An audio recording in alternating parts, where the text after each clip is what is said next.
ಅಂತಾರಾಷ್ಟ್ರೀಯ ಬಾಹ್ಯಾಕಾಶ ನಿಲ್ದಾಣಕ್ಕೆ ಶುಭಾಂಶು ಶುಕ್ಲಾ ಪಯಣವನ್ನ ಬೆಳೆಸಿದ್ದು ಬೆಂಗಳೂರಿನ ನೆಹರು ತಾರಾಲಯದಲ್ಲೂ ನೇರ ಪ್ರಸಾರಕ್ಕೆ ವ್ಯವಸ್ಥೆ ಮಾಡಲಾಗಿತ್ತು. ಆಕ್ಸಿಯಂ 4 ಉಡಾವಣೆಯಿಂದ ಭಾರತಕ್ಕೆ ಜಗತ್ತಿಗೆ ಹೇಗೆ ಲಾಭ ಆಗುತ್ತೆ ಅಂತ ನೆಹರು ತಾರಾಲಯದ ನಿರ್ದೇಶಕರಾಗಿರುವ ಗುರುಪ್ರಸಾದ್ ಅವರು ನ್ಯೂಸ್ 18 ಜೊತೆ ಮಾಹಿತಿಯನ್ನು ಹಂಚಿಕೊಂಡಿದ್ದಾರೆ. ನೋಡೋಣ.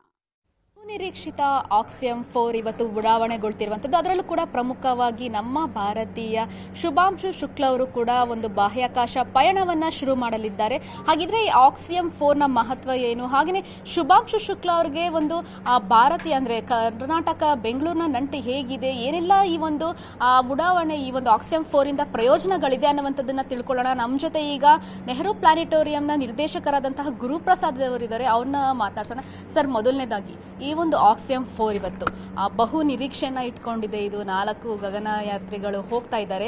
ಸೊ ಇದರ ಮೈನ್ ಉದ್ದೇಶ ಏನಿದೆ ಸರ್? ನಮಸ್ಕಾರ.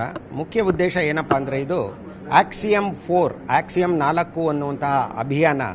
ಇದರ ಮುಖ್ಯ ಉದ್ದೇಶ ಏನಪ್ಪಾ ಅಂದರೆ, 4 ಜನ ಗಗನಯಾತ್ರಿಗಳನ್ನು ಅಂತರಿಕ್ಷಕ್ಕೆ ಉಡಾಯಿಸಿ ಅವರು ಕೆಲ ಕಾಲ ಅಂತರಿಕ್ಷದಲ್ಲಿ ಸ್ವತಂತ್ರವಾಗಿ ಸುತ್ತುವಂತೆ ಮಾಡಿ ನಂತರ ಅಂತಾರಾಷ್ಟ್ರೀಯ ಅಂತರಿಕ್ಷ ನಿಲ್ದಾಣ ಇಂಟರ್ನ್ಯಾಷನಲ್ ಸ್ಪೇಸ್ ಸ್ಟೇಷನ್ ಅನ್ನುವಂತಹ ಒಂದು ಬೃಹತ್ ನೌಕೆ ಭೂಮಿಯನ್ನು 400 ಕಿಲೋಮೀಟರ್ ಎತ್ತರದಲ್ಲಿ ಸುತ್ತುತ್ತಾ ಇದೆ. ಬಹಳ ದೊಡ್ಡ ನೌಕೆ ಇದು.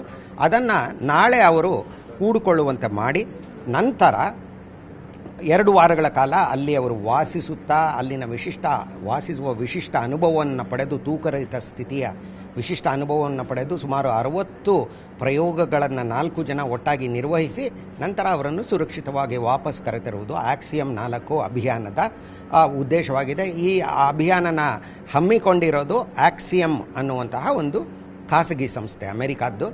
ಇದು ಶುಭಾಂಶು ಶುಕ್ಲಾ ಹಾಗೂ ಇತರ 3 ಗಗನಯಾತ್ರಿಗಳನ್ನು ಆಕ್ಸಿಯಂ 4 ಅಭಿಯಾನದಲ್ಲಿ ಕಳಿಸೋದಕ್ಕೆ ಇದು ಫಾಲ್ಕನ್ 9 ಅನ್ನುವಂತಹ ಒಂದು ರಾಕೆಟ್ನ ಬಳಸ್ಕೊಳ್ತಾ ಇದೆ. ಶುಭಾಂಶು ಶುಕ್ಲಾ ಅವರು ಸುಮಾರು 60 ಪ್ರಯೋಗಗಳನ್ನು ನಿರ್ವಹಿಸ್ತಾ ಇದ್ದಾರೆ. ಅದರಲ್ಲಿ 7 ಪ್ರಯೋಗಗಳು ಭಾರತದ್ದೇ ಆಗಿವೆ.